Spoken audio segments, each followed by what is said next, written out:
Welcome to Grand Prix, your go-to channel for the fastest updates in Formula One. We've got 3 hot stories for you, so make sure to subscribe and hit the notification bell to stay ahead of the pack. Let's get started. Hello friends, we're back with more updates from the world of Formula One, this time focusing on Ferrari and what we can expect from the team heading into the Emilia-Romagna Grand Prix at Imola this weekend.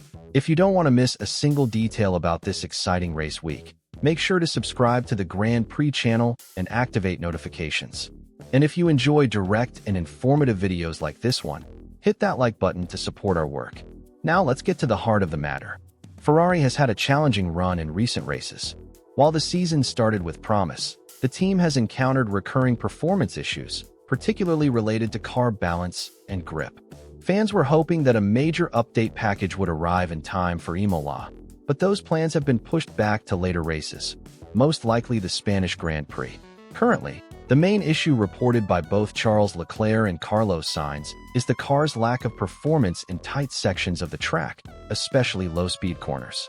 The front end of the car still feels unstable, and the rear end lacks the confidence drivers need to push aggressively. These problems have affected their performance not only in technical corners, but also in medium and high-speed sections, as seen most recently in Miami, where the SF24 was inconsistent across various track segments. Heading into Imola, this raises concerns. The layout of the circuit is tight and technical, demanding high mechanical grip, especially from the rear axle. On paper, this isn't the type of track that typically suits Ferrari's current car. However, there's a silver lining. Overtaking at Imola is notoriously difficult. So, if Ferrari can extract a strong qualifying performance, there's a chance they could defend track position and still walk away with a respectable result. Even though the major upgrade package isn't arriving this weekend, Ferrari hasn't come to Imola empty-handed. The team has introduced a series of minor aerodynamic tweaks to help optimize car balance and begin preparing the chassis for the upcoming changes. These small updates target specific performance issues, mostly to do with flow management and car stability, and may provide incremental improvements. Furthermore, Ferrari is actively adapting to the new technical directive issued by the FIA regarding flexible aerodynamic components, particularly the front and rear wings. The directive tightens the regulations surrounding how much these components can flex under aerodynamic load. Ferrari's technical department is already using this as an opportunity to implement structural refinements that could improve aerodynamic efficiency without violating the rules. This could give them a small but meaningful edge in performance heading into the next development phase. Another point of excitement is that this weekend marks Lewis Hamilton's first race as a Ferrari driver on Italian soil, in front of the passionate Tifosi.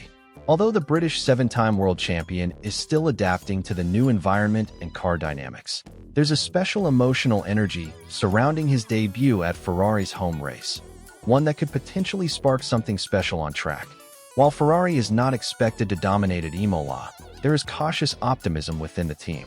If things go their way in qualifying and the car behaves more consistently than in previous races, we could see them fighting closer to the front. Otherwise, it might be a matter of damage limitation until the full performance package lands in Spain, where expectations are higher. The Imola Grand Prix has just wrapped up, and of course, here at Grand Prix, we've got full coverage of everything that went down this weekend. Our complete race recap is already live on the channel, but in this post, we want to highlight some key moments from the race and get your thoughts on them. If you're passionate about Formula One and don't want to miss any updates, make sure you're subscribed to our channel. And if you enjoy content that's clear and straight to the point, leave a like to support what we do here every day. Let's jump right in. One of the most exciting moments happened right at the start of the race. Max Verstappen, who had a tough battle early on, made a bold move on Oscar Piastri to snatch the lead.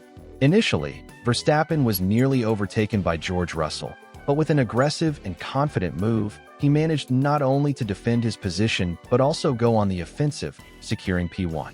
What did you think of that opening move? Let us know. Was it one of Verstappen's best this season? Moving on to another highlight, Lewis Hamilton. Despite a poor qualifying session on Saturday, the 7-time world champion delivered a very strong performance on race day. His Mercedes looked much more balanced during the race, and the team executed the strategy perfectly. Hamilton capitalized on every chance to gain positions, including a late race overtake on both Alex Albon and his own teammate Charles Leclerc to finish fourth. Considering the pace and execution, how would you rate Hamilton's drive at Imola? Now, speaking of Alex Albon, he was without a doubt one of the surprises of the race.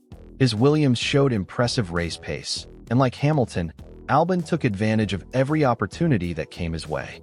In the closing laps, he went wheel-to-wheel with Leclerc in an intense battle for P4. Although he briefly lost out to Hamilton after running wide, he came back strong and regained the position from Leclerc, ultimately finishing in fifth place. A phenomenal result for both Albon and Williams.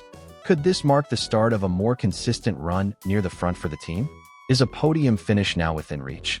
Unfortunately, it wasn't a good day for everyone. Gabriel Bortolito, who had started the race on a promising note with a clever strategy, found his efforts completely undone by the timing of safety cars and neutralizations. These interruptions disrupted his plan, and with a car that's not among the strongest in the field, he wasn't able to recover positions. He finished 18th, which was last in this race. Meanwhile, his teammate Nico Hülkenberg had a much better outing, ending the race in P12. What's your take on Bortolito's race? Was it just bad luck, or could the team have made better strategic decisions? These are the kinds of moments that show just how much timing and circumstance can shape a driver's weekend in Formula One. So there you have it: drama, strategy, overtakes, and surprises at Imola. With the championship tightening and multiple teams closing the performance gap, every race weekend is becoming more unpredictable and more exciting. One of the most talked about moments from this weekend didn't happen on a Formula One track, but it involved a top contender for an F1 seat in the near future, Colton Herta. Currently racing in IndyCar for Andretti Global, Herta is widely seen as the frontrunner for a 2026 seat with the new Cadillac Formula One team. However, during this weekend's Indianapolis 500 practice sessions, Herta suffered a terrifying crash that has sparked intense discussion across the motorsport world. While navigating the famed Indianapolis Motor Speedway, Herta lost control of the rear of his car, causing a dramatic spin and violent collision with the outer wall. The crash was so forceful that his car lifted off the ground and flipped upside down, creating a heart-stopping moment for everyone watching. Fortunately, the safety innovations in modern IndyCar chassis performed exactly as they were designed to. The protective structures surrounding the cockpit, especially the reinforced aero screen and roll hoop, prevented his head from making contact with the ground and absorbed much of the energy from the impact. Within moments, Herta exited the car under his own power, visibly shaken but physically unharmed. After a thorough medical evaluation, race officials confirmed that Herta was cleared to continue competing this weekend, meaning he will still take part in the build-up to the legendary Indianapolis 500. This crash, however, reignited conversations not just about safety in motorsport, but also about Herta's potential future in Formula One. With Cadillac set to join the grid in 2026, there's been growing anticipation that the American manufacturer would look to place a U.S. driver in one of its two seats, and Colton Herta has long been at the top of that list. Despite past obstacles, like not having enough super license points to qualify for F1, Herta's talent, charisma, and marketability continue to make him a compelling choice. Cadillac's entry is expected to bring significant investment and attention to the sport in North America, and having an American driver behind the wheel would only strengthen that campaign. But this crash, while not expected to impact his plans, does serve as a reminder of the risks drivers face in every series, and the resilience required to make it to the pinnacle of motorsport.